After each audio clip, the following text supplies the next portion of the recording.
सहना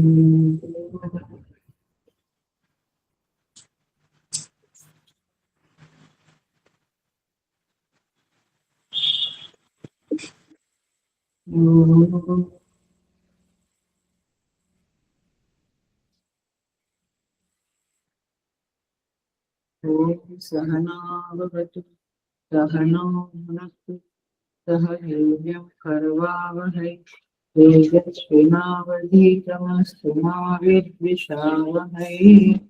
ओम शांति शांति शांति। समस्त जन कल्याणे निरतं करुणामयं नमामि चिन्मयं देवं सद्गुरुं ब्रह्म विद्वत्।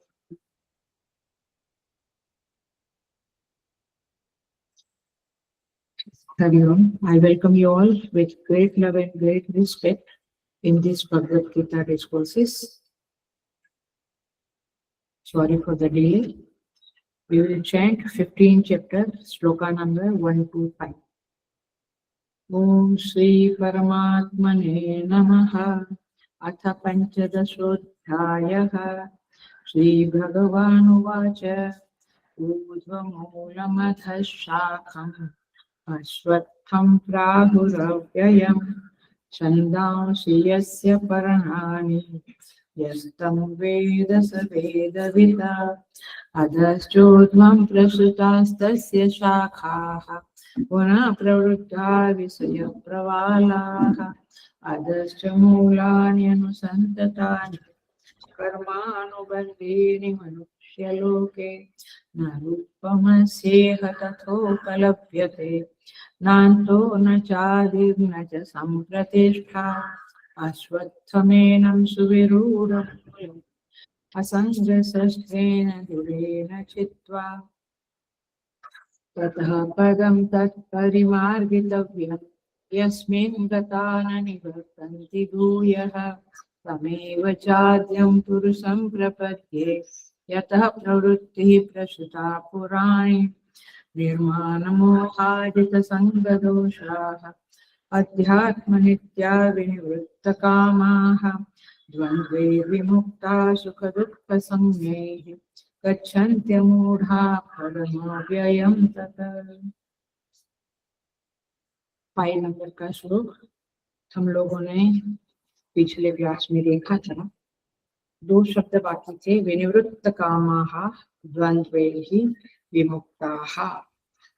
भगवान कहते हैं जिसका मान और मोह नष्ट हुआ है, जिसकी आसक्ति हितसंग दोषाः, आसक्ति को जिसने जीत लिया है, अध्यात्म नित्याः, जिनकी परमात्मा के स्वरूप में नित्य स्थिति है, विनिवृत्त कामाः, जिनकी कामनाएं नष्ट हो गई है, सुख दुख संज्ञैः द्वंद्वैः, सुख दुख नामक द्वंद्वों से विमुक्ताः, जो विमुक्त हो गया है, तत् अमूढ़ाः तत् अव्ययम पदम गच्छति। ज्ञानी लोग उस अमूढ़ लोग उस अव्यय पद को प्राप्त करते हैं। तो ये भगवान का वचन है, हम उसे देखते हैं।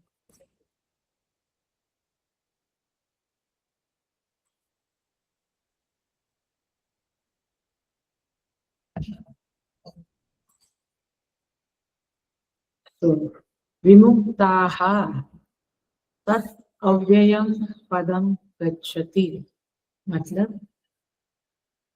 विमूढ़ाः, जो विमूढ़ है, अमूढ़ है, वे अव्यय पद को प्राप्त करते हैं। ये क्या हुआ? मुख्य वाक्य याद आया? ये मुख्य वाक्य है। कौन वो पद को प्राप्त करता है? परमात्मा को कौन प्राप्त करता है? अमूढ़ाः, तो मूढ़ नहीं है ऐसे। सो इसका अर्थ हुआ कि अमूढ़ होना माने ज्ञानी होना। ज्ञानी लोग ही तो भगवान को प्राप्त करते हैं। सो इसका अर्थ हुआ प्रमावान होना, प्रज्ञा का निर्माण होना, माने उस बुद्धि का, उस बुद्धि को ही प्रमा कहते हैं, जिस बुद्धि के द्वारा परमात्मा की प्राप्ति होती है। सो ये प्रमा ही मुक्ति की प्रापक है। माने मुक्ति कैसे मिलेगी? वो बुद्धि से। कौन सी बुद्धि से? प्रमा, जो परमात्मा को प्राप्त कर सके, ऐसी शुद्ध बुद्धि से ही यह परमेश्वर प्राप्त होगा। उस प्रमा को कैसे प्राप्त करें हम, वो बुद्धि कैसे प्राप्त करें? तो सारे साधन इस श्लोक में बताए हैं। निर्माण, निर्मोह, अध्यात्म नित्य एक्सेट्रा। और भगवान ने पिछले श्लोक में कहा था असंग शस्त्रेण दृढ़ेन छित्त्वा, तीसरे नंबर के श्लोक में। सो असंग शस्त्र माने सत्संग। असंग माने किसी से संग नहीं करना, ऐसा नहीं।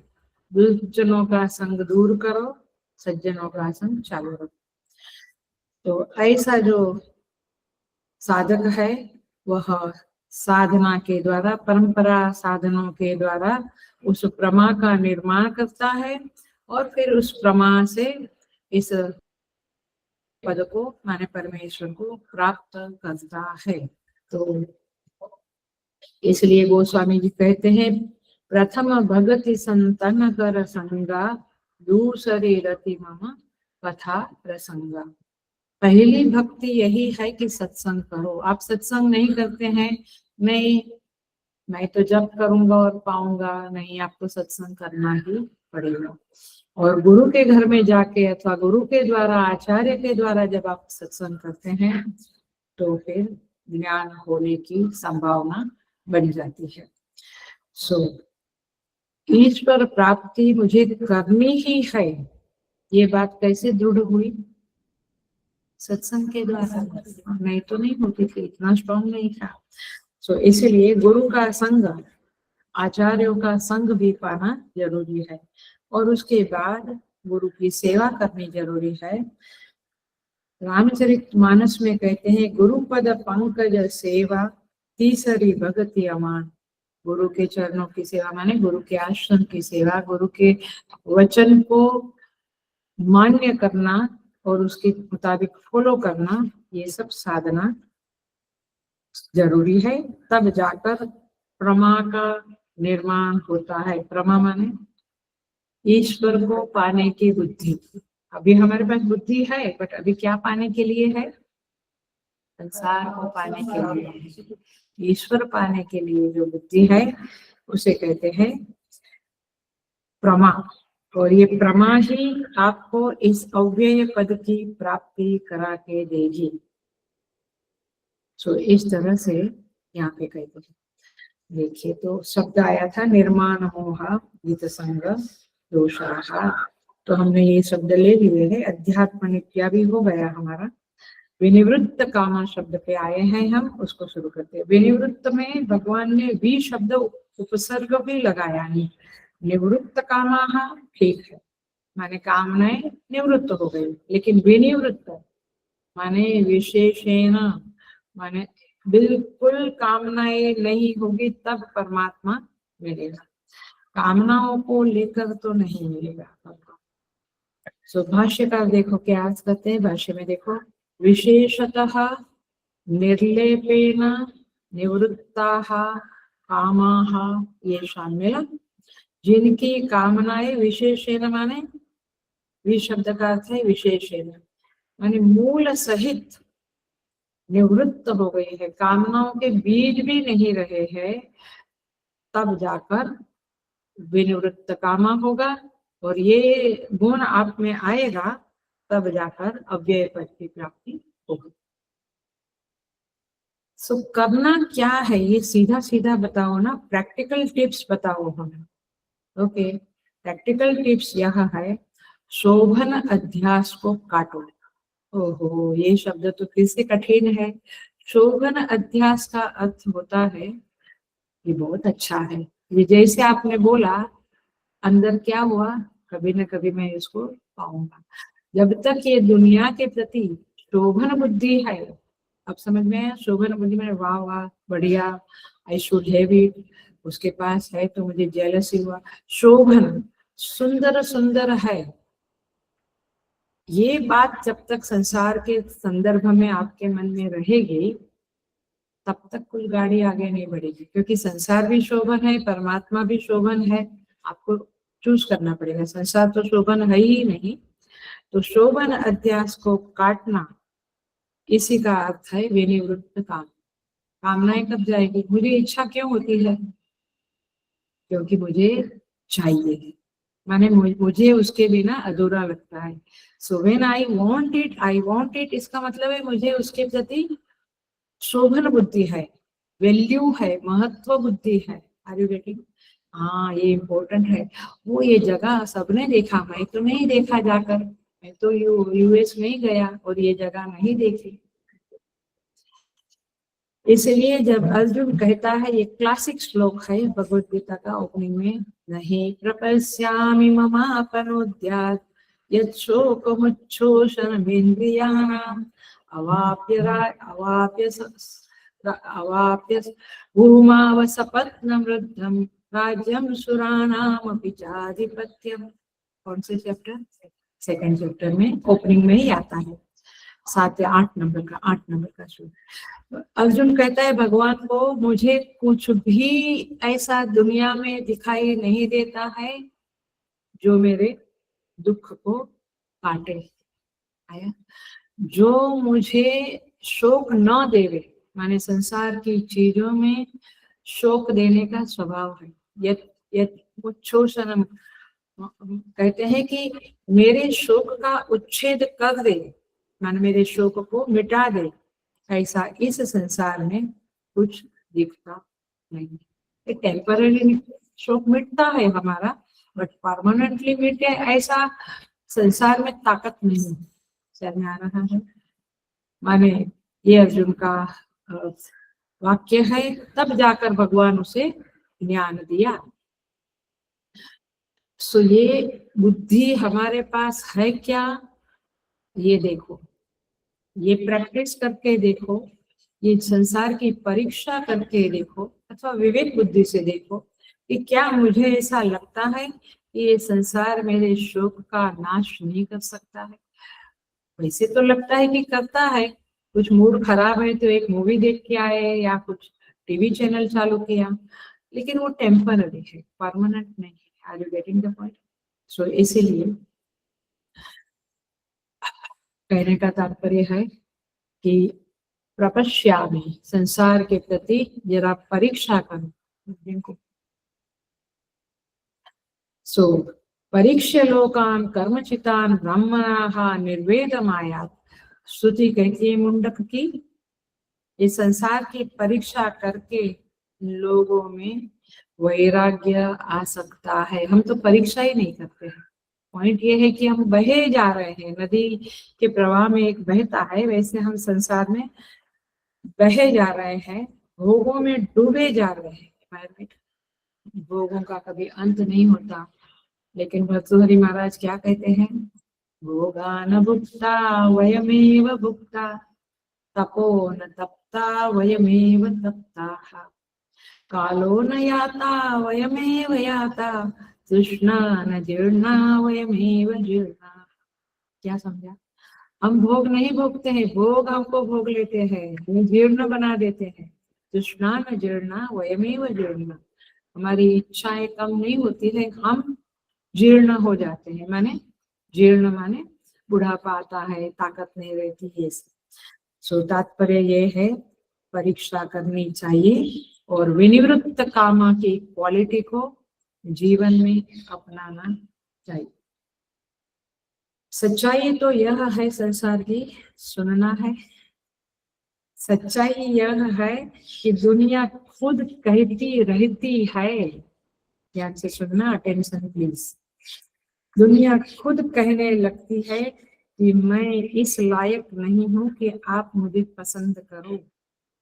माने लड़का लड़की पसंद करते हैं ना, तो वो कहता है, दुनिया कहती है मुझे पसंद करो, ऐसी मेरी कोई लायकी नहीं है, मुझे मत पसंद करो। सारे संबंध जो हमारे हैं इस दुनिया में, ये संबंध भी जोर जोर से चिल्ला कर कहते हैं, हमारा भरोसा मत करो, हम कब सरक जाएंगे पता नहीं, ये संबंध में कब दरारें आएगी, कब ये संबंध टूट जाएंगे अथवा ढीले हो जाएंगे कोई भरोसा नहीं। इसलिए आप हमारे भरोसे पे मत रहो। संबंध कहता है, दुनिया कहती है, कौन सा संबंध ऐसा है जो हमेशा मजबूत रहा समय आते आते। सो काम चलाने वाली बात है, जब तक गरज है, स्वार्थ है, तब तक संबंध ठीक रहते हैं, बाद में निभाना बहुत भारी पड़ जाता है। सो तात्पर्य ये है कि इस संसार को देखो और अपनी कामनाओं को विनिवृत्त करो, माने कामनाएं कम करो और धीरे धीरे बहुत कम कर दो।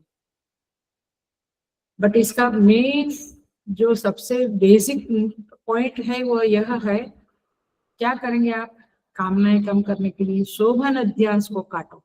इस संसार में जो गुडनेस दिखती है, माने गुडनेस माने आप बहुत, ये बहुत बढ़िया है, ये पौधा बहुत बढ़िया है, अरे मेरे गार्डन में नहीं है, हो गया शोभन अध्यास।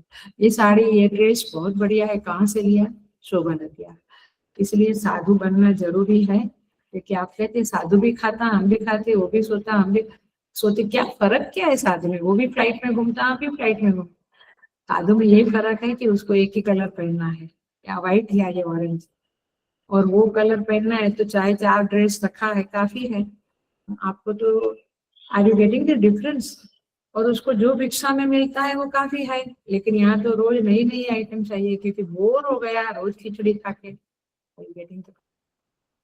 सो कई, ये मैं क्यों कहती हूँ, क्योंकि कई बार लोग मुझे कहते हैं कि आप भी काम करते हैं, आप भी मैनेजमेंट, आपको भी स्ट्रेस आता है, आपको भी रात को जागते हैं, ये करते हो करते, हमारे में और आप में क्या फर्क है? मैं बोलती हूँ, मन में बोलती हूँ, कोई फर्क नहीं है, आपकी बुद्धि में नहीं आएगा अभी। तो कहने का तात्पर्य है, आप काम अटैचमेंट होकर से करते हैं, हम लोग डिटेच से करते हैं, हमको कोई लेना देना नहीं, करना है तो कर रहे हैं।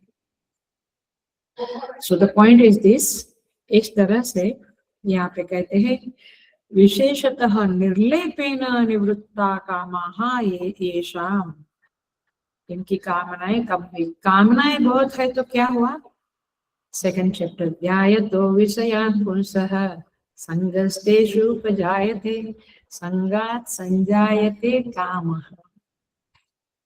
ध्यायतो विषयान् माने शोभन अध्यास, फिर संजायते कामः, संगात संजायते कामः, कामात् क्रोधो विजायते, कामना पूरी नहीं हुई तो क्रोध, क्रोधात् भवति सम्मोहः, सम्मोहात् स्मृति विभ्रमः, स्मृति भ्रंशात् बुद्धिनाशः, बुद्धिनाशात् हो गया। सो इसीलिए ये इच्छाएं, ये चाहिए वो चाहिए, इसको फोन करके संबंध बनाओ, शांति रखो। सो इस तरह से यहाँ पे ये शब्द है, ये भगवान भाष्यकार बहुत सुंदर कहा है, निर्लेप, लेप नहीं लगना चाहिए। मैंने लेप लगा तो काम खत्म हो गया। लेप लगना माने अटैचमेंट होना, संग होना, संग माने आसक्ति, आसक्ति माने अटैचमेंट, तो सेम बातें है। इसीलिए देखो मुंडक उपनिषद में कहते हैं, कामान यह कामयते मन्यमानः स काम भी जायते यत्र तत्र। संसार की वस्तुओं में चाहना रख रख कर उस कामनाओं के पीछे मन को दौड़ाते रहने से, सपोज वो कामना पूरी नहीं हुई और मर गए, तो भी अगले जन्म में वो कामनाएं की आपके चित्त में रहेगी, क्योंकि वो बॉक्स तो आप लेके जाते हैं, वो तिजोरी तो लेके जाते हैं, किसकी? संस्कार की, वासना की। तो फिर अगले जन्म में उसके पीछे पीछे दौड़ते रहेंगे। इस तरह से चलता ही रहेगा, भटकना संसार में चालू ही रहेगा। इसलिए शंकराचार्य जी कहते हैं भज गोविंदम में, विनयामीन्यौ सायं प्रातः शिशिर वसंतो पुनरायात, काल क्रीडति गच्छति आयु तदपि न मुंचति आशामयी। दिन यामिनी माने रात दिन चले जा रहे हैं, सायं प्रातः चले जा रहे हैं, शिशिर वसंत माने ऋतुएं चली जा रही है, साल के बाद साल चले जा रहे हैं, काल क्रीडति गच्छति आयु, आयु खत्म होने को आ रही है, तदपि न मुंचति आशा वायु, भज गोविंदम भज गोविंदम गोविंदम भज गोविंदम। तो ये कामनाओं का खेल है और जबरदस्त खेल है ये, और इसीलिए बहुत सुंदर है। हरिद्वार ऋषिकेश में जाओगे, वृंदावन में जाओगे तो ये दोहे, ये चौपाइयां बहुत सुनने को मिलेगी, क्योंकि वहां पे वेदांत भी है और ये भी है। क्या कहते हैं, भोले बाबा की वेदांत छंदावली नाम की बुक है, मेरे पास है। कभी कभी पहले पढ़ती थी अहमदाबाद में, बम्बई में तो टाइम ही नहीं रहता है। वहां पे कहते हैं, त्यागी न भोजन लालसा, त्यागी न भोजन लालसा, लाखों भरी मनवा कामना, मन में बहुत कामना है। तृष्णा मरी छूटी नहीं, तृष्णा छूटी भी नहीं, मरी भी नहीं, चाहत जगत में नामना। अच्छा, आप कहेंगे मुझे कहाँ नेम एंड फेम की पड़ी है। नहीं, तेरा छोटा सा जो ग्रुप है वहां भी तुझे चाहिए कि लोग तुझे भाव दे, या जेठानी दिरानी रिलेशनशिप में भी जब साथ में गेट टुगेदर होते हैं तो दिल में एक खटकता रहता है कि लोग मेरी तरफ इतना नहीं बोलते, उसके साथ ज्यादा बात आगे गेटिंग। तो चाहत जगत में नामना का यही अर्थ है। स्वाधीन नहीं इंद्रिया मन भी वश में ना किया, साधन किया न एक भी, वेदांत पढ़कर क्या किया है, वेदांत पढ़कर क्या किया। तो इस तरह से ये बातें समझनी है। विनिवृत्त कामा का धीरे धीरे प्रैक्टिस करते हुए ये कामनाओं को डाइल्यूट करना है। आगे बढ़ जाते हैं। द्वंद्वैर्विमुक्ता सुख दुःख संज्ञैः गच्छन्ति अमूढाः पदम अव्ययम् तथा। सो सुख दुःख संज्ञैः द्वंद्वैः विमुक्ताः, सुख दुःख नाम के संग से, द्वंद्व से मुक्त हो जाना। बहुत बार आया है, सेकंड चैप्टर की ओपनिंग से ये टॉपिक चलता है, एकदम ओपनिंग से। कौन सा श्लोक था? मात्रा स्पर्शास्तु कौन्तेय सुख, मात्रा स्पर्शास्तु कौन्तेय शीतोष्ण सुख दुःखदा आगमा पायिनो नित्याः स्थितिक्षस्व भारत। भगवान कहते हैं अर्जुन को, ओपनिंग में भगवान श्री भगवान उवाच में, ओपनिंग के 4-5 श्लोकों के बाद कहते हैं, 8वां नंबर का श्लोक है शायद, या 14वां नंबर का श्लोक है। भगवान कहते हैं कि देखो अर्जुन, ये जो मात्रा स्पर्शा माने इंद्रियां और विषय का संयोग को आप टाल नहीं सकते। आपकी इंद्रियां कोई ना कोई, अभी मेरी इंद्रियां आंख है, वो बैठे हुए लोग को देखती है, पेड़ को भी देखती है। इंद्रियों का और आंख, विषय का और इंद्रिय का संयोग होता रहेगा। आप आंख बंद करके तो नहीं जी सकते हैं। शीतोष्ण सुख दुःखदा, और ये कैसा है, जब जब आपकी इंद्रियों का विषय के साथ संयोग होता है, और होता ही है, कैसा है, शीत उष्ण सुख दुखदा, माने द्वंद्व होता है और आपको सुख या दुख मिलता है। कुछ देखा तो बोला अरे बोर हो गया, अरे ये कहाँ से दिखा। तो सुख दुखदा, हरेक संयोग का फल है सुख दुखदा। भगवान कहते आगमा पायिनो नित्याः, क्या अर्थ हुआ? आगम, आगम अपायिनो माने आता है जाता है, ऐसा समझकर आगमा पायिनो नित्याः तां स्थितिक्षस्व भारत, सहन कर लो, परमानेंट रहने वाला नहीं है, नथिंग विल रिमेन परमानेंट। अभी दुख आया है तो सुख आएगा ही, सुख आया, वो पहिए के जैसा है। भर्तृहरि महाराज कहते हैं, ये चक्र जो होता है ना, रथ का पहिया, वो कैसे घूमता रहता है, ऐसे सुख दुख का पहिया घूमता रहता है। तितिक्षस्व, उसको तितिक्षा करो, उसको सहन करो। देखो सुख, और कैसे करना है सहन, जरा उसका टिप्स बताओ, प्रैक्टिकल टिप्स बताओ। तो प्रैक्टिकल टिप्स में 2 तरह से बताऊंगी, बहुत सारी टिप्स है, दो, क्योंकि पूरा चल ही रहा है ये टॉपिक। सुखस्य दुःखस्य न कोऽपि दाता परो ददाति इति कुबुद्धिरेषा, अहं करोमि इति वृथाभिमानः स्वकर्म सूत्रैः रचिता हि लोकाः। क्या कहते हैं, महाभारत में आता है ये, महाभारत पढ़ना चाहिए, बहुत अच्छी अच्छी बात है।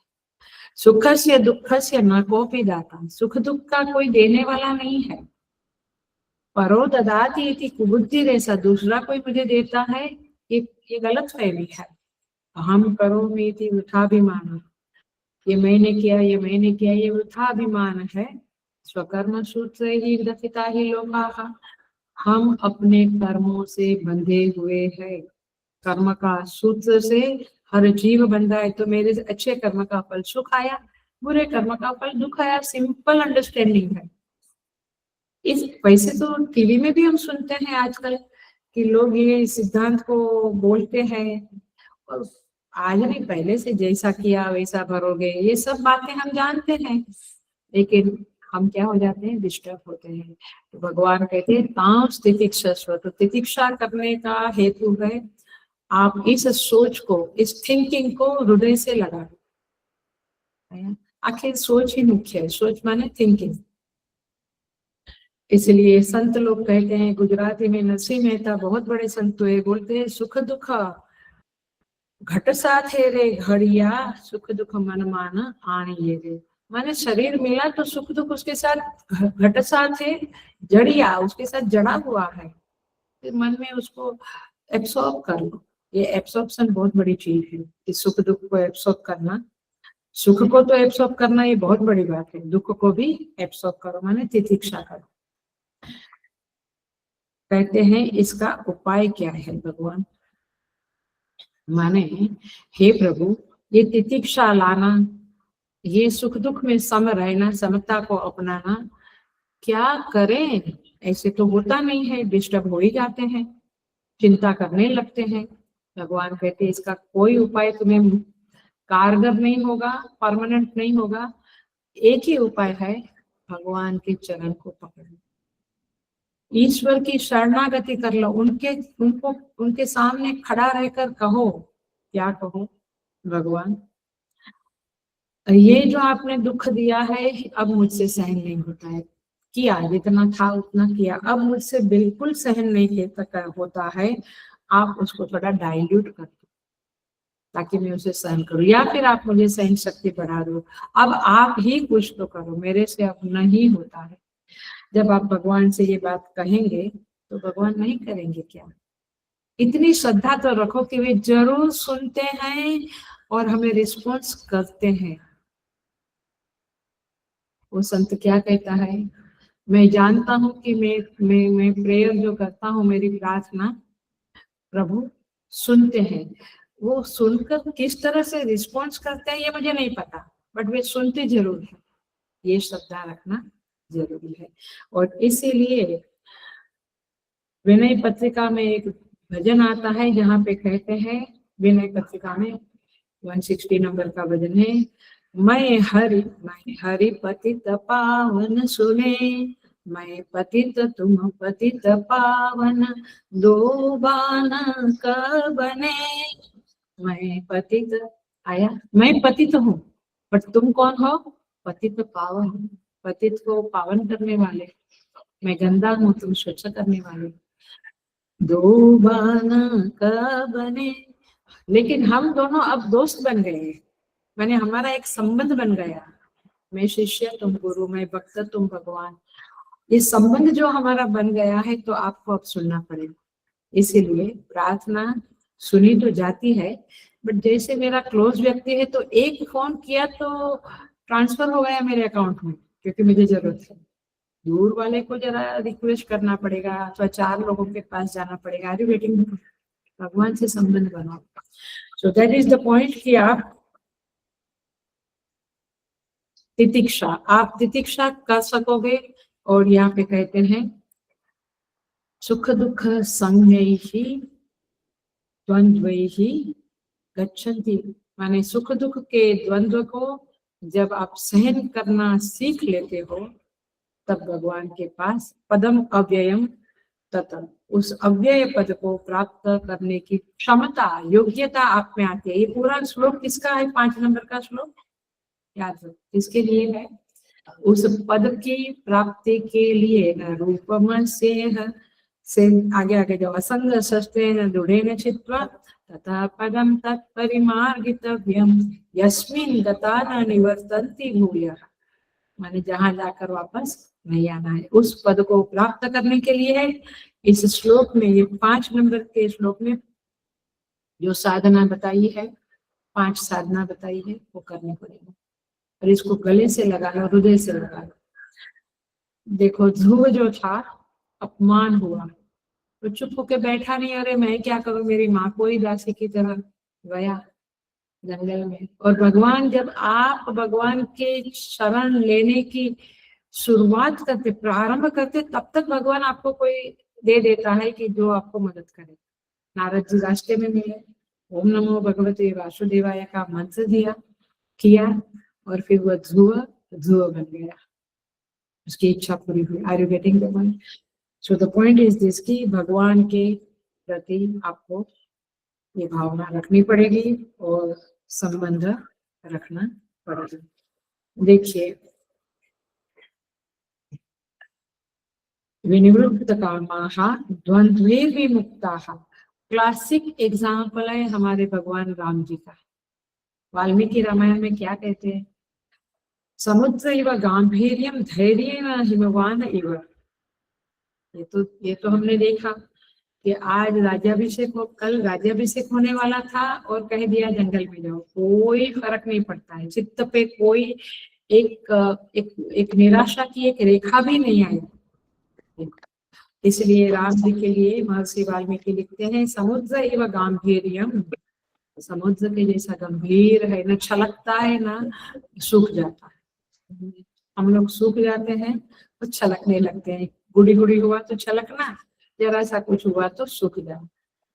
समुद्र एवं गांभीर्यम धैर्य न हिमवान एवं, और हिमालय कैसा धैर्य से सालों सालों युगों युगों खड़ा है, ऐसा धैर्य जो राम जी में था ऐसा आना चाहिए और आ सकता है। कई महात्माओं को भी हम देखते हैं हमेशा शांत गंभीर रहते हैं, इतनी भी परिस्थिति आवे इतने नहीं है।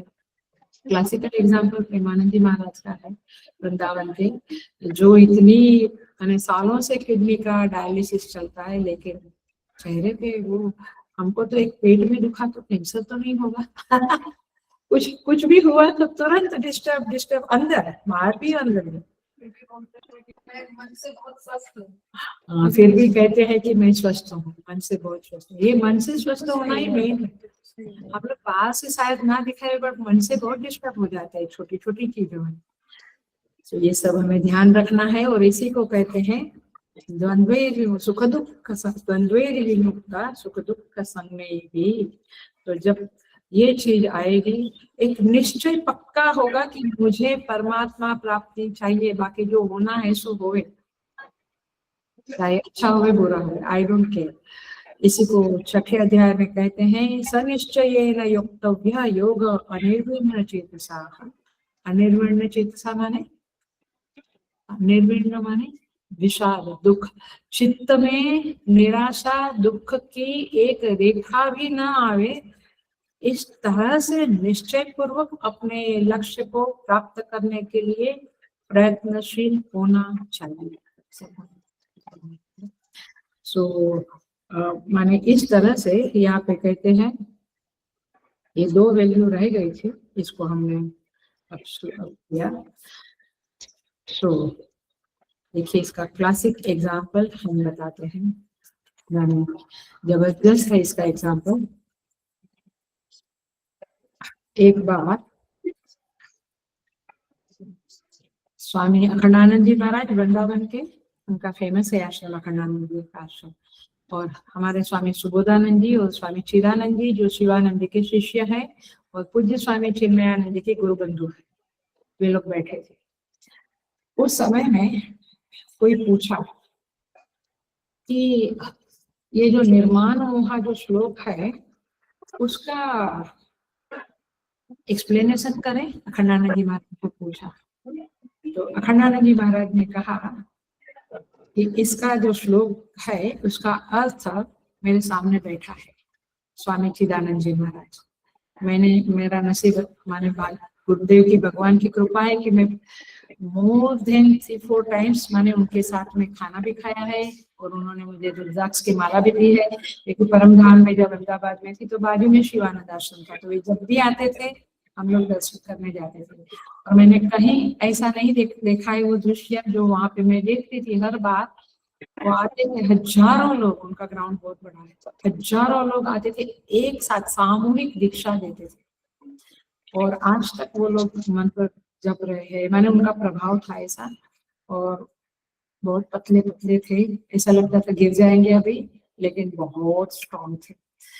सो कहते थे अखंडानंद जी महाराज कि इस निर्माण मोह जिति संग दोषा, इस श्लोक का अर्थ स्वामी चिदानंद है। चिदानंद जी वहां बैठे थे तो कहते हैं सारे शब्द, देखो कैसे बोलते हैं, महात्मा लोग की वाणी भी सुननी चाहिए। बोलते हैं सारे शब्द उनके व्यक्तित्व के अलंकार बन के बैठे हैं। ये शब्द है ना निर्माण मोह, ये सारे शब्द चिदानंद जी, स्वामी चिदानंद जी के व्यक्तित्व के अलंकार होके, पर्सनालिटी के अलंकार होके बैठे हैं।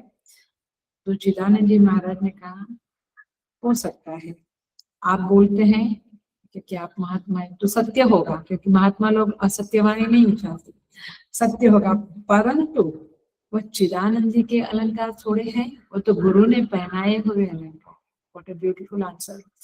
मैंने जिसने रखा है ये शरीर के ऊपर उस अलंकारों को रखा है, ये बिलोंग तो उनको करते हैं, मुझे नहीं। What a beautiful answer, what a deep answer.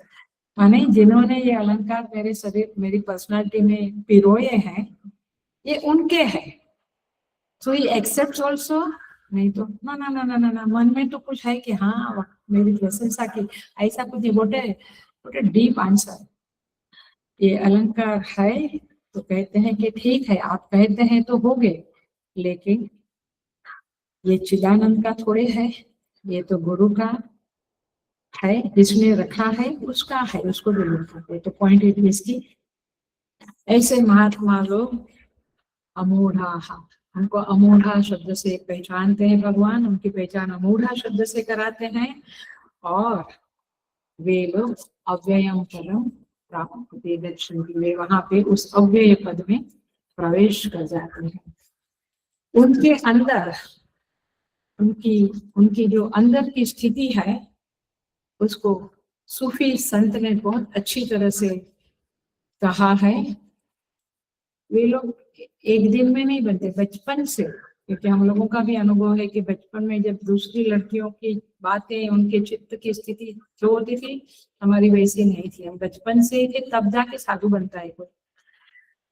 सूफी संत कहते हैं आज भी निगाहें क्यों मेरी तेरी राह में जमी है, मेरी निगाहें माने मेरी चित्त बुद्धि, आज भी निगाहें मेरी क्यों तेरी राह में जमी है, चल रहा है सब कुछ फिर भी जिंदगी थमी हुई सी। माने ऐसा लगता है सब ठीक चल रहा है बट जिंदगी कुछ थमी हुई सी है, क्यों मुस्कुराहट के आलम में भी आंखों में नमी है। हम हंसते हैं खेलते हैं लेकिन अंदर वो तड़प है परमात्मा की, ये होती है क्या? नहीं, हम तो भोगों में डूबते हैं, फिर सत्संग करते हैं, फिर भोगों में। माने क्या कहता है ये संत, मुस्कुराहट के आलम में भी क्यों आंखों में नमी है, माने आंखों में आंसू आते हैं भगवान के लिए। तेरे बिना जिंदगी में ये कैसी कमी है। ये इतने पावरफुल शब्द है, इसका तो एक क्लास ले सकते हैं इतनी एक चीज के ऊपर। तेरे बिना ये जिंदगी में ये क्या कमी है, माने उसकी कमी हम महसूस करें। नहीं, हम तो पिज्जा के आया नहीं क्या हो गया, और ये पोस्ट आई नहीं, ये फोन आया नहीं, बाप रे क्या क्या, माने वही वही इंतजार की घड़ियां है। और यहाँ क्या इंतजार है, आज भी निगाहें तेरी राह में जमी जमी है, मैंने कहता आंखें जमी हुई है, तो परमात्मा के लिए निगाहें जमी।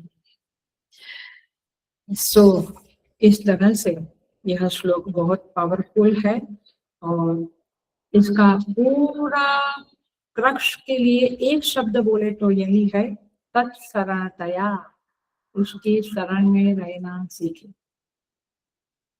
मतलब वो ब्रेड भिजवाए तो ब्रेड खाएं, और पिज्जा भिजवाए तो मतलब कि जिंदगी में जो कुछ मिलता है उसमें समाधान से हो, ये है। सो नेक्स्ट श्लोक शुरू करते हैं।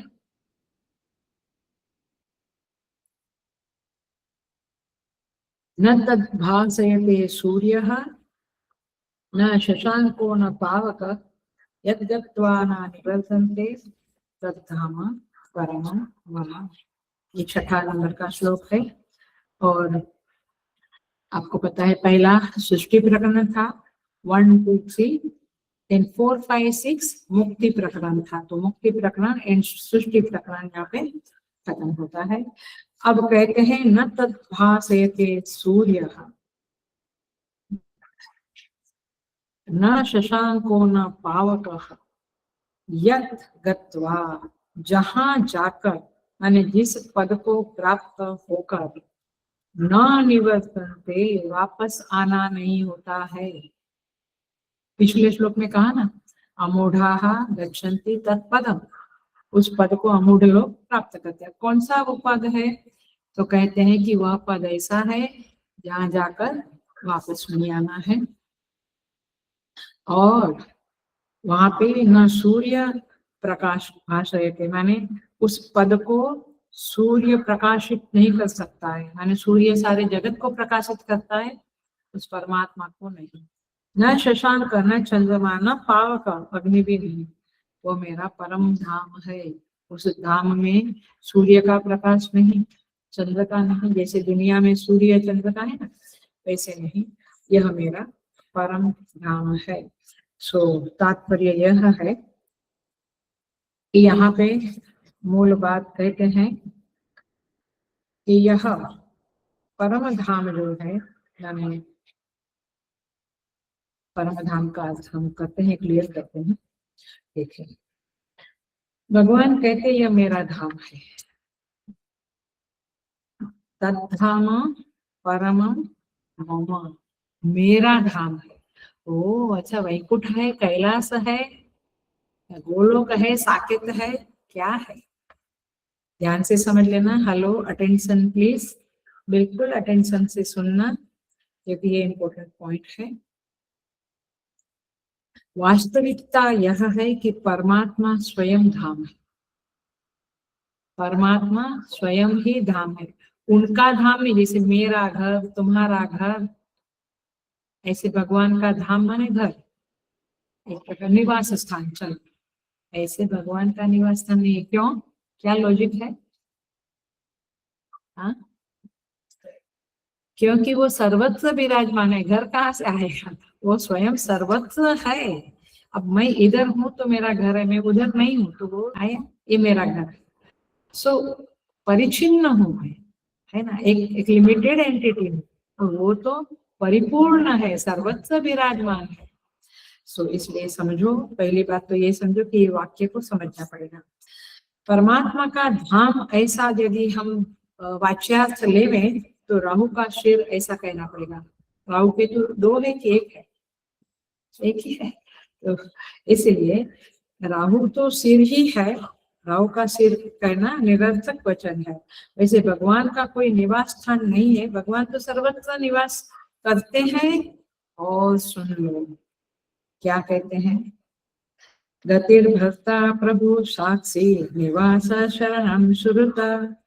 भगवान स्वयं 9th चैप्टर में कहते, 18 नंबर के श्लोक में स्वयं के बारे में इंट्रोडक्शन देते, गति, भर्ता, प्रभु, साक्षी। मैं गति हूँ सबकी, गति माने लक्ष्य। आप कहेंगे सबकी कहाँ गति भगवान है? सब कहाँ भगवान को लक्ष्य मानते हैं? मानते हैं, जी हाँ, क्योंकि सब लोग आनंद के पीछे दौड़ते हैं, तो आनंद स्वरूप तो परमात्मा है। तो सब लोग इन वे, अथवा कहो कि सही समझ है तो उस परमात्मा के पीछे ही भाग रहे हैं, उसी के लिए धर्म करते, अधर्म करते, सज्जन बनते, दुर्जन बनते। समझ लो इस बात को। तो इसलिए ये सारे लोग भगवान को ही चाहते हैं, बट वे नहीं समझते कि परमात्मा आनंद स्वरूप है और हम आनंद को चाहते हैं, एक समझ नहीं है। और भर्ता, प्रभु, साक्षी, भगवान ही सबका भरण पोषण करने वाला। प्रभु माने स्वामी, समर्थ है। साक्षी माने सबका साक्षी है। निवास, निवास स्थान भी परमात्मा है, माने हम कहाँ रहते हैं? घर में। घर में रहते हुए भी हम कहाँ रहते? परमात्मा में, क्योंकि परमात्मा सर्वत्र है। मैं ये कहूँ कि हम आकाश में रहते हैं तो आप कहेंगे हाँ, आकाश माने स्पेस, हम स्पेस में रहते हैं, आकाश माने स्पेस में जगह है। मैं कहूँ कि हम हवा में रहते हैं, हाँ, वायु सर्वत्र है। आई बात समझ में? तो हम उसी की गोद में बैठे हैं, तो निवास है। भगवान कहते हैं मैं सबका निवास स्थान हूँ, क्योंकि मैं सर्वत्र हूँ, तो हम सब भगवान की गोद में बैठे ही हुए हैं। हम समझ नहीं रहे, हमारी आंख खुली नहीं है, हमें पता नहीं, माने हमें ज्ञान नहीं है कि मैं भगवान की गोद में ही बैठा हुआ। ये तो हम करते हैं प्रार्थना भगवान को, वो अलग बात है, वो उपासना का संदर्भ है। बट भगवान कहते प्रभव प्रलय स्थानम निधानम बीजमव्ययम्, मुझसे ही संसार उत्पन्न हुआ, मुझ में ही लीन होने वाला है। मिट्टी क्या बोलेगी, आए घट, बहुत गुरूर मत कर, तू मुझसे उत्पन्न हुआ है और मुझ में ही मिलने वाला है। ऐसे भगवान हमको कहते हैं, अय मनुष्य बहुत गुरूर मत कर, तू मुझसे उत्पन्न हुआ है, मुझ में ही रहने वाला है।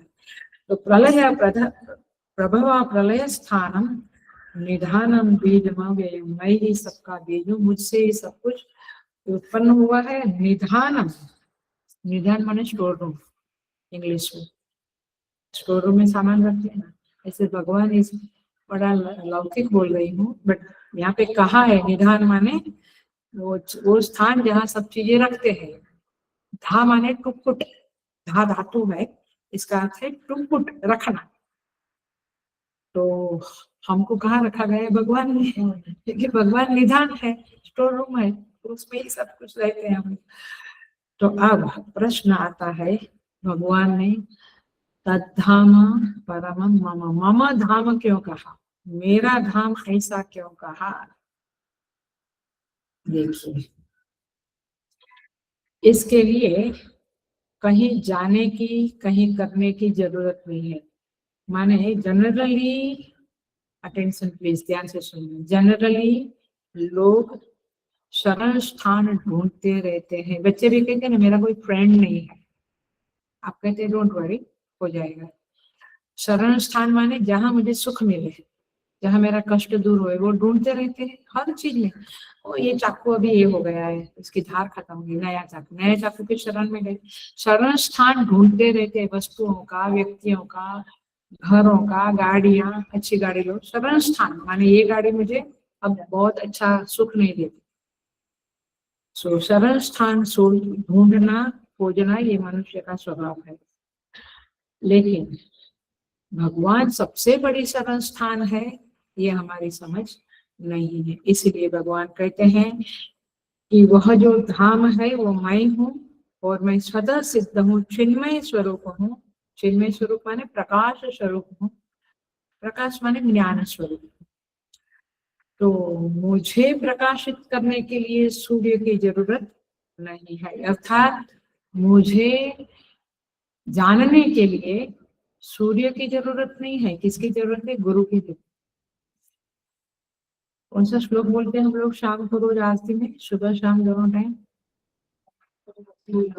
न तत्र सूर्यो भाति न चंद्र तारकम, नेमा विद्युतो भांति कुतोऽयम् अग्निः, तमेव भान्तमनुभाति सर्वम्, तस्य भासा सर्वमिदं विभाति। आप कर्पूर आरती करते हैं तो ये श्लोक अवश्य बोलना चाहिए। शिव जी का भी श्लोक बोलना चाहिए, लेकिन ये श्लोक भी बोलना चाहिए, क्योंकि इसमें वेदांत भरा है। सो अभिप्राय यह है कि भगवान को प्राप्त करने के लिए, जैसे कुछ समय पहले शायद केनोपनिषद में कहा था कि और किसी की जरूरत नहीं है, आप साधना करो तो स्वयं अपने आप प्रकट हो जाएंगे। तनु विवृणुते यमे वैस वृणुते तेषां विवृणुते तनु स्वाम, वो अपने आप प्रकट हो जाते हैं। देखो, मैंने अपने आप अपने को जनाते हैं। देखो इसका एग्जाम्पल दो, लौकिक एग्जाम्पल है, लिमिटेड एग्जाम्पल है। अग्नि, अग्नि को देखने के लिए किसी की जरूरत है, और दीपक की जरूरत है, इसलिए कहते हैं न दीपस्य न अल्प दीपस्य इच्छा, अन्य दीपस्य इच्छा। अग्नि को देखने के लिए दूसरे दीपक की इच्छा नहीं है, बट अंधेरा है और वहां पे घड़ी रखी है, मोबाइल रखा है, तो ढूंढने के लिए दीपक की जरूरत है, अन्य दीपस्य इच्छा। अग्नि को देखने के लिए नहीं, ऐसे भगवान को देखने के लिए और कोई उपाय नहीं है, और किसी चीज से भगवान दिखेगा नहीं। सूर्य से सारी दुनिया दिखती है, चंद्रमा से दिखती है, तारे अग्नि से दिखती है, लेकिन पावर करना पावर, लेकिन भगवान को देखने के लिए किसी चीज की जरूरत नहीं। आप योग्य बन जाओ, आपको भगवान दिख जाएंगे। माने दीपक स्वयं को प्रकाशित करता है, छोटा एग्जाम्पल, वैसे परमेश्वर स्वयं प्रकाशित है, उनको देखने के लिए और जानने के लिए और कोई जरूरत नहीं है, किसी अवभाषक की गति वहां पे नहीं है। इसलिए कहते हैं न तत्र सूर्यो भाति न तद्तारकम, और यहाँ कहते हैं न तद्भासयते सूर्य न शशांक, शशांक माने चंद्र, न पावकः। इसको शास्त्रीय भाषा में जरा बोल देते हैं कि भगवान के अलावा, उस परमात्मा के अलावा सब कुछ परतः सिद्ध है। परतः सिद्ध माने जैसे अंधेरा कमरा है, वहां पे बहुत सामान रखा है, मेरी घड़ी है, मेरी बुक है, मेरा मोबाइल है, लैपटॉप है, सब पड़ा है, ये क्या है? परतः सिद्ध है अंधेरे में। क्यों? क्योंकि वे सिद्ध है माने वे है, उसको जानने के लिए मुझे दीपक की जरूरत पड़ी, ट्यूबलाइट कहो आज के जमाने में, पड़ी ना। लेकिन उस दीपक को जानने के लिए, वो तो दिया जल रहा है, तो उसको जानने के लिए मुझे किसी की जरूरत नहीं, तो दीपक विथ रिस्पेक्ट तो क्या कहा जाएगा? स्वतः सिद्ध, और ये सामान परतः सिद्ध।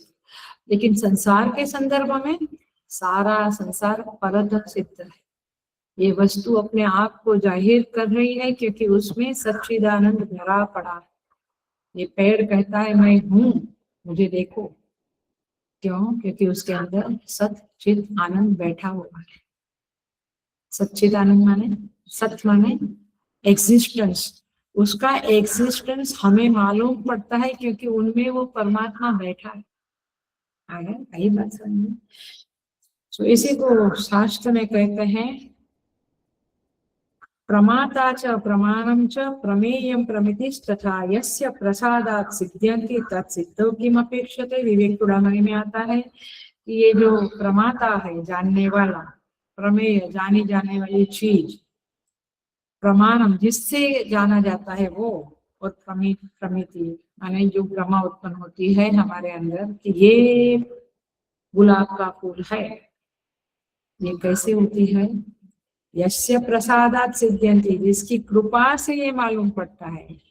क्यों? क्योंकि इन सब में वो बैठा है, वो परमेश्वर वहां पे अस्तित्व उसका है, लेकिन वो अपने को जाहिर भी करता है, लेकिन हमें समझता नहीं। हम केवल ऊपर ऊपर का देखते हैं, हम ये नहीं समझते कि, इसीलिए मैं फिर से मैं हर बार कहूंगी ये मेरा वो शौक है, माने ये मेरा मेरी मेरी लालसा है कि इसलिए हिंदू कर्मकांड को उपेक्षा मत करो। हम नमस्कार करके, वृद्धों का नमस्कार करके घर से बाहर निकलना, माता पिता सास ससुर जो भी है, ये प्रथा क्यों है? हिंदू कर्मकांड है। पानी पीने के समय मंत्र बोलो, खाना खाने के पहले, ये क्यों है? क्योंकि उससे हम उन सब के अंदर बैठे हुए उस परमात्मा को याद करना है। ये कर्मकांड के पीछे का रीजन है, दर्शन है। और इसलिए यस्य प्रसादात् सिद्ध्यन्ति तत्सिद्धौ किम अपेक्षते, जिसकी कृपा से ये चीजें अपने को जाहिर कर रही, उसको देखने के लिए किसी और की आवश्यकता पड़ेगी? वो स्वयं ही स्वतः सिद्ध है। आप समझ में आया? यस्य प्रसादात् सिद्ध्यन्ति, जिसकी कृपा से बाकी की चीजें मालूम पड़ती है। सिद्ध होना माने मालूम पड़ना। सिद्धों की अपेक्षित, उसको अपना सिद्धि, अपना जाहिर होने के लिए किसकी अपेक्षा है? उसमें वो स्वयं जाहिर, उस पद को, उस परमेश्वर को, उस सर्वव्यापी विराट पुरुष को प्राप्त कर, उस सहस्र शीर्षा पुरुष को प्राप्त करना। इस पर भगवान भाष्यकार एक पूर्व पक्ष उठाते हैं, कहते हैं ननु, आप देखना बाद में। शिष्य कहता है गुरुजी एक शंका है। क्या? वो दो लॉजिक हेतु गुरु के सामने रखता है, थोड़ा सा देख लेते हैं। वो कहता है कि गुरुजी सर्वा ही गति आगत्यंताः, जितनी गतियां हैं वे वापस लौटने वाली होती है। आदमी जन्म लिया, मरा, मरा, वापस आने के लिए मरा। हर चीज की एक गति होती है, माने जो जैसे गति होती है वो वापस भी आना, माने आना है तो जाना है, जाना है तो आना है, गाने सुनते हैं आप लोग। तो ये गतियां है, ये वापस लौटने वाली गतियां हैं। और आप कहते हैं यत्कत्वान निवर्तन्ते तद्धाम परमं मम, आप कहते हैं कि जो जहां से वापस नहीं आना है, ऐसा तो संसार में कुछ दिखता नहीं है, हर चीज वापस आती है। तो ये नियम जो है कि गति आगति परिवसायी है, माने गति हुई तो आगति वापस आना होगा। तो ऐसा तो संसार में देखा जाता, बट मैंने ऐसा कुछ नहीं देखा जहाँ गति वापस नहीं होती। सो ये एक नियम है और भगवान ऐसा कहते हैं तो गुरु जी समझाइए। और दूसरा सिद्धांत वह रखता है संयोगाः वियोगान्ताः, सारे संयोग का अंत वियोग में होता है। जिसका भी पृथ्वी और बीज का संयोग हुआ, पेड़ बना, फिर क्या हो गया? वियोग हो गया। पति पत्नी संयोग हुआ, वियोग हो गया। वियोग होता ही है, आप कितना भी कि आपका बेटा और माँ संयोग हुआ, वियोग होगा।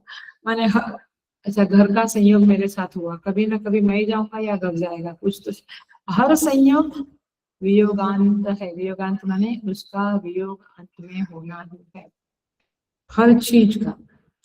साइंस के संदर्भ में भी आप सब इलेक्ट्रॉन प्रोटॉन सब देखें, सबका संयोग वियोग चलता रहता है। सो इस तरह से यह प्रश्न रखा गया है। भगवान कहते हैं सुन लो, ये पूरा करते हैं 11:30 तक। अब भगवान का आंसर भी हम सुन लेते हैं ताकि ऑलमोस्ट ये श्लोक पूरा हो जाए। भगवान कहते हैं समस्या की जड़ यह है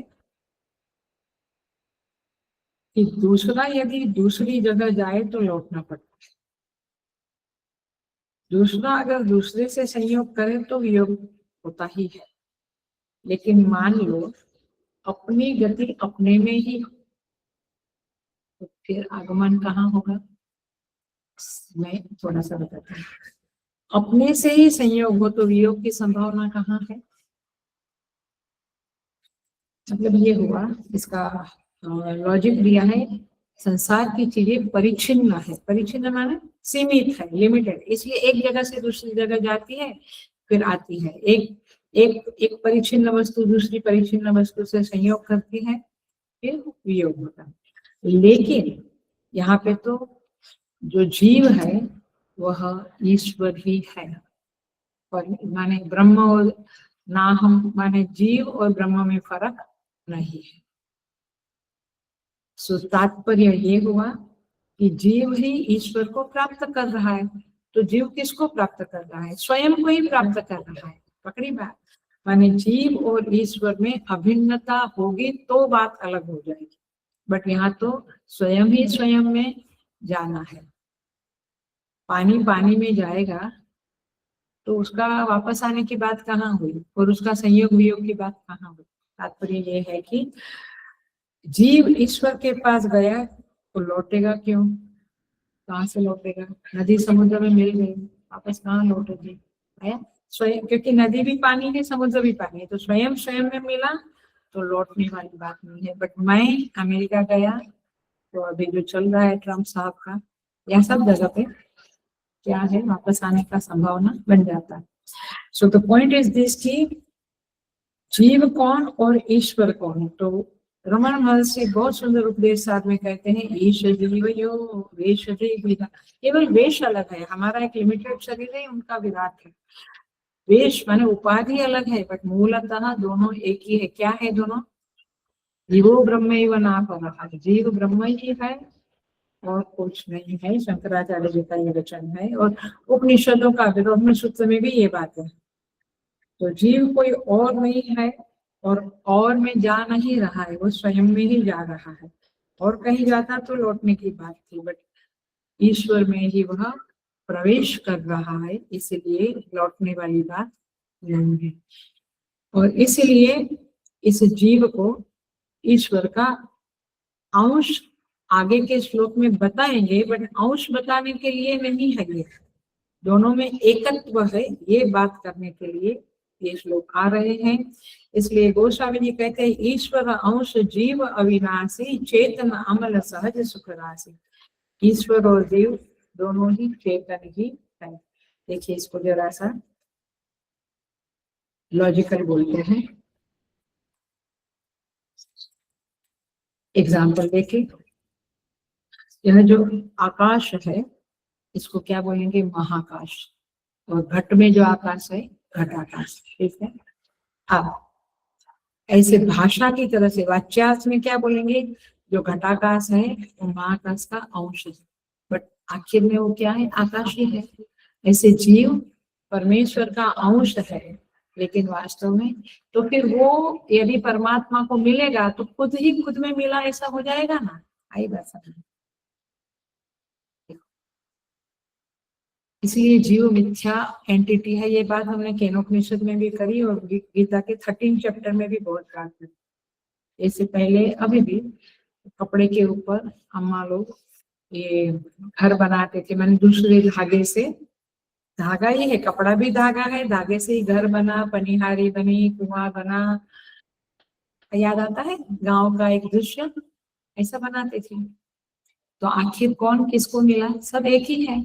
ऐसे जीव वो धागे निकाल दिए, फिर वही है, अथवा रहा तो भी वही है।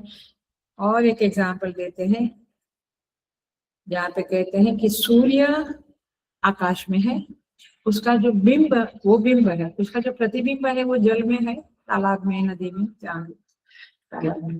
तो जल सूर्य जो है, जल सूर्य माने जल में प्रतिबिंब, वो जीव है। और आकाश में जो सूर्य है वो ईश्वर है, बट आखिर सूर्य एक ही है। तो यदि जल की एंटिटी हटी, माने जल सूख गया या समझ, तो कहाँ गया वो जल सूर्य, एक ही हो गया, माने एक ही। Are you getting? इसलिए यद्गत्वाना निवर्तन्ते तद्धाम परमं मम, जहाँ पे जाकर वापस लौटना नहीं है। माने इस उपाधि को और संसार की उपाधि को जब आप मिथ्या कर लोगे तो फिर वापस आने वाला दिन नहीं होगा। तो गति और गति कराने वाला अभिन्न है, माने अनावृत्ति कब संभव है, जब गति और गति कराने वाला अभिन्न है। घटाकाश और महाकाश अभिन्न नहीं, अभिन्न माने अलग अलग नहीं, एक अभिन्न नहीं होंगे तो ये घटना नहीं घटेगी, लेकिन ये अभिन्न है, इसलिए अनावृत्ति सिद्ध होती है। बिंब और प्रतिबिंब भी अभिन्न है, इसलिए प्रतिबिंब बिंब में मिल गया, माने क्या हुआ, हम आरिशा के सामने खड़े हैं, आईने के सामने, आईना हटा दिया तो वो प्रतिबिंब कहाँ गया, मुझ में ही मिल गया, ऐसा ही बोलना पड़ेगा, कहीं और घूमने गया क्या नहीं। तो इसलिए ये अभिन्न तब होता है, अरे अनावृत्ति तब होती है जब अभिन्नता सिद्ध होती है। तो इस तरह से वाच्यार्थ और लक्ष्यार्थ को समझते हुए हमें इस श्लोक को समझना पड़ेगा। तो इस तरह से अगले क्लास में इसको थोड़ा रिफ्रेश करके फिर आगे बढ़ जाएंगे। अब यहाँ पर ही समापन करते हैं। Thank you for the patience and staying with. ओम पूर्णमदः पूर्णमिदं पूर्णात् पूर्णमुदच्यते पूर्णस्य पूर्णमादाय पूर्णमेवावशिष्यते। ओम शांति शांति शांति। ओम श्री गुरुभ्यो नमः। हरि ओम।